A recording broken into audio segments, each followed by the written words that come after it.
بسم اللہ الرحمن الرحیم. This is Syed Mohsin Bukhari from UK.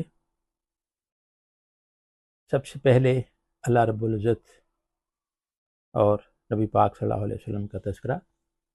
الحمدللہ رب العالمین والصلاة والسلام علی سید الانبیاء والمرسلین حضرت محمد مصطفیٰ صلی اللہ علیہ وآلہ وسلم اور آپ کی پاکیزہ آل و اہل بیت علیہم السلام پر. آج کی ہماری جو گفتگو ہے وہ ایک عظیم ہستی کے بارے میں ہے جن کا ذکر آتے ہی رسول اللہ صلی اللہ علیہ وآلہ وسلم کی محبت ہمارے دلوں میں تازہ ہو جاتی ہے. وہ عظیم ہستی ہیں سیدہ فاطمہ الزہرا سلام اللہ علیہا، رسول اللہ صلی اللہ علیہ وسلم کی لخت جگر، حضرت علی علیہ السلام کی زوجہ محترمہ، امام حسن علیہ السلام اور امام حسین علیہ السلام کی والدہ ماجدہ، اور اہل بیت رسول صلی اللہ علیہ وسلم کی ایک عظیم ترین شخصیت. آج ہم جذبات کے ساتھ ساتھ مستند احادیث اور معتبر مصادر کی روشنی میں سیدہ فاطمہ الزہرا سلام اللہ علیہا کے فضائل بیان کریں گے، اور کوشش یہ ہوگی کہ جہاں اہل سنت کے مصادر سے روایت ہو وہاں صاف بتایا جائے، اور جہاں اہل تشیع کے مصادر سے روایت ہو وہاں بھی واضح حوالہ دیا جائے، تاکہ ہماری گفتگو محبت، احترام اور علمی دیانت کے ساتھ آگے بڑھے. میرے چونکہ ناظرین جو یوٹیوب مجھے بتاتی ہے اس میں زیادہ تر حصہ ینگسٹرز کا ہے. ہمارے بزرگ بھی ہیں اس میں، لیکن تناسب کے لحاظ سے ینگسٹرز زیادہ مجھے سنتے ہیں، اور میری توجہ بھی ینگ جنریشن کے لیے ہوتی ہے، کیونکہ ہمارے جو بزرگ ہیں یا میرے ساتھی ہم اثر، ان کو تو پہلے ہی سب کچھ علم ہوتا ہے، لیکن ان کو بھی ان کا اعادہ ہو جاتا ہے اور ثواب حاصل ہو جاتا ہے، مجھے بھی اور ان کو بھی. اور ینگسٹر جو ہیں وہ ہماری اگلی جنریشن ہے، ان کو صحیح میسج ملنا چاہیے اور مستند میسج ملنا چاہیے.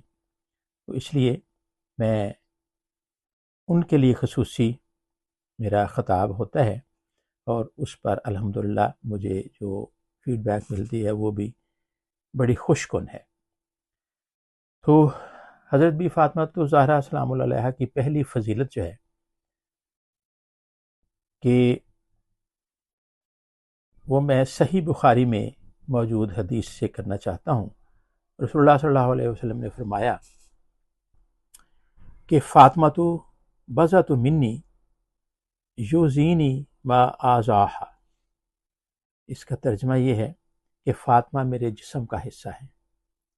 اس کو یہ بھی کہا جاتا ہے کہ فاطمہ میرے جگر کا ٹکڑا ہے، کیونکہ جگر جو ہے وہ بڑا اہم عضو ہے ہمارے جسم میں. تو یہ روایت ویسے بھی ہم جب کسی کو بہت پیار سے کہیں تو ہم کہتے ہیں کہ یہ میری بیٹی میرے جگر کا ٹکڑا ہے. تو جو حدیث کے الفاظ ہیں وہ یہ ہیں کہ فاطمہ میرے جسم کا حصہ ہے، جو چیز انہیں تکلیف دیتی ہے وہ مجھے بھی تکلیف دیتی ہے. یہ روایت صحیح بخاری حدیث نمبر 3714 میں موجود ہے. یہ بہت بڑی فضیلت ہے. رسول پاک صلی اللہ علیہ وسلم نے فرمایا کہ فاطمہ مجھ سے ہے، یعنی سیدہ فاطمہ کی خوشی رسول اللہ صلی اللہ علیہ وسلم کی خوشی سے جڑی ہوئی ہے، اور ان کی تکلیف رسول اللہ صلی اللہ علیہ وسلم کی تکلیف سے جڑی ہوئی ہے. یہی مضمون صحیح مسلم میں بھی مختلف الفاظ کے ساتھ موجود ہے. اس لیے سیدہ فاطمہ الزہرا سلام اللہ علیہا کی محبت محض خاندانی تعلق کی محبت نہیں، بلکہ رسول اللہ صلی اللہ علیہ وسلم کی محبت کا حصہ ہے. دوسری فضیلت ہے کہ آپ کا فرمان ہے کہ فاطمہ علیہ السلام کو ناراض کرنا رسول اللہ صلی اللہ علیہ وسلم کو ناراض کرنا ہے. یہ بھی صحیح بخاری کی ایک اور روایت میں رسول اللہ صلی اللہ علیہ وسلم نے فرمایا فمن اغضبہا اغضبنی، اس نے فاطمہ کو ناراض کیا اس نے مجھے ناراض کیا. سوچئے میرے عزیزو کہ نبی پاک کا یہ فرمان ہے کہ جس نے فاطمہ کو ناراض کیا اس نے مجھے ناراض کیا. اس لیے اہل سنت اور اہل تشیع دونوں کے لیے سیدہ فاطمہ سلام اللہ علیہ کی محبت اور ادب ایک عظیم دینی قدر ہے۔ آپ کی تیسری فضیلت سیدہ فاطمہ سلام اللہ علیہ اور حدیث قصہ۔ یہ زیادہ تر لوگ مومنین مسلمان یہ حدیث قصہ کے بارے میں جانتے ہیں، لیکن میں ضرور تھوڑا سا نئے سننے والوں کے لیے یہ بتاؤں گا۔ یہ حدیث قصہ کا مطلب ہے چادر، تو یعنی اس کو چادر والی حدیث بھی کہا جا سکتا ہے۔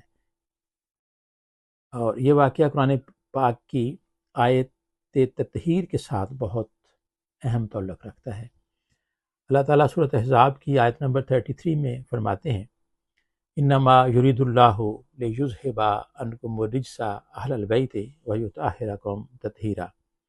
اس کا ترجمہ ہے کہ اے اہل بیت، اللہ تو یہی چاہتا ہے کہ آپ سے ہر طرح کی ناپاکی کو دور کر دے اور آپ کو خوب پاک و پاکیزہ رکھے یا کر دے۔ اب سوال یہ ہے کہ اس آیت کے نزول کے موقع پر رسول اللہ صلی اللہ علیہ وسلم نے کن افراد کو خصوصی طور پر اپنی چادر میں جمع فرمایا؟ یہاں ہمیں اہل سنت کی نہایت اہم حدیث ملتی ہے کہ حضرت عائشہ رضی اللہ تعالیٰ عنہ کی روایت ہے، جو کہ صحیح مسلم حدیث نمبر 2424 یعنی 2424 میں حضرت رسول مقبول صلی اللہ علیہ وآلہ وسلم ایک صبح سیاہ نقش چادر والی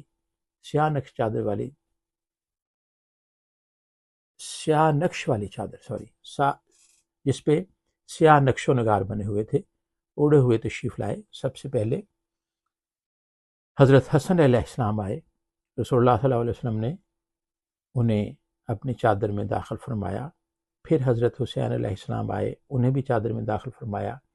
پھر سیدہ فاطمہ سلام اللہ علیہ آئیں، انہیں بھی چادر میں داخل فرمایا۔ پھر حضرت علی علیہ السلام آئے، انہیں بھی چادر میں داخل فرمایا۔ اس کے بعد رسول اللہ صلی اللہ علیہ وسلم نے آیت تطہیر تلاوت فرمائی، انما یرید اللہ لیذھب عنکم الرجس اہل البیت ویطہرکم تطہیرا۔ یہ روایت صحیح مسلم میں موجود ہے، یعنی حضرت عائشہ رضی اللہ تعالیٰ عنہا بھی اس واقعے کی راویہ ہیں۔ تو بتانے کا مقصد یہ تھا کہ حدیث قصہ صرف شیعہ بکس میں یا شیعہ مصادر میں نہیں، بلکہ صحیح مسلم جسے اہل سنت کے معتبر ترین حدیثی ماخذ میں بھی موجود ہے۔ آگے جی حضرت ام سلمہ رضی اللہ تعالیٰ عنہ کی روایت۔ اب آتے ہیں حضرت ام سلمہ رضی اللہ تعالیٰ عنہ کی روایت کی طرف۔ حضرت ام سلمہ رضی اللہ تعالیٰ عنہ رسول اللہ صلی اللہ علیہ وسلم کی زوجہ محترمہ ہیں، اور وہ اس وقت بھی موجود تھیں جب یہ سانحہ کربلا وقوع پذیر ہوا۔ جامع ترمذی کی حدیث نمبر 3787 میں حضرت ام سلمہ رضی اللہ تعالیٰ عنہ سے روایت ہے کہ آیت تطہیر حضرت ام سلمہ رضی اللہ تعالیٰ عنہ کے گھر میں نازل ہوئی۔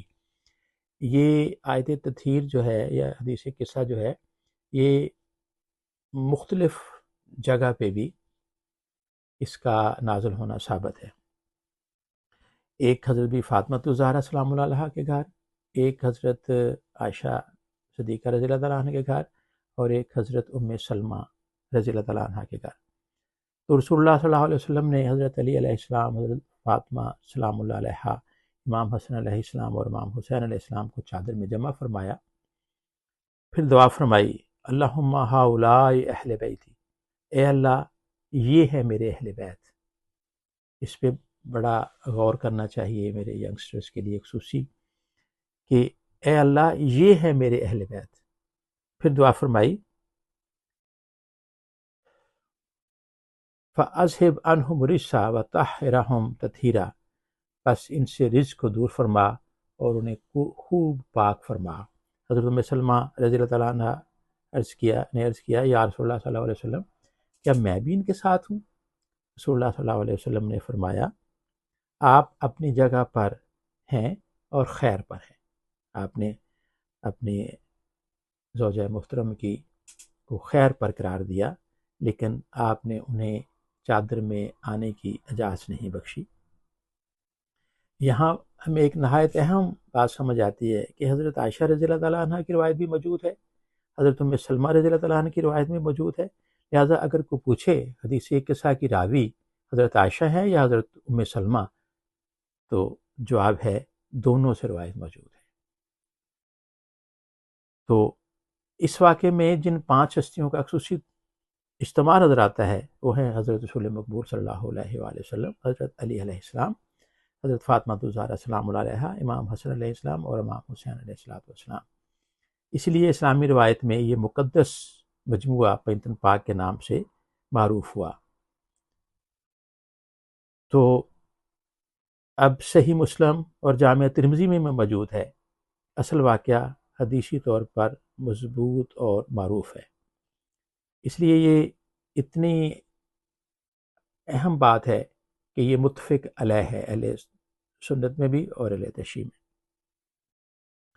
تو حضرت عائشہ رضی اللہ تعالیٰ عنہ سے پوچھا گیا کہ رسول اللہ صلی اللہ علیہ وسلم کو سب سے زیادہ کون محبوب تھا؟ تو فرمایا کہ سیدہ فاطمہ سلام اللہ علیہا کا نام بھی اس سلسلے میں آتا ہے، اور حضرت علی علیہ السلام کے بارے میں بھی سوال کیا گیا۔ یہ روایات اس بات کی طرف اشارہ کرتی ہیں کہ رسول اللہ صلی اللہ علیہ وسلم کو اپنے اہل بیت سے غیر معمولی محبت تھی، اور یہ محبت صرف باپ کی بیٹی سے محبت نہیں، یہ ایک ایسی بیٹی کی محبت تھی جس کے بارے میں رسول اللہ صلی اللہ علیہ وسلم نے فرمایا فاطمہ میرے جسم کا حصہ ہے۔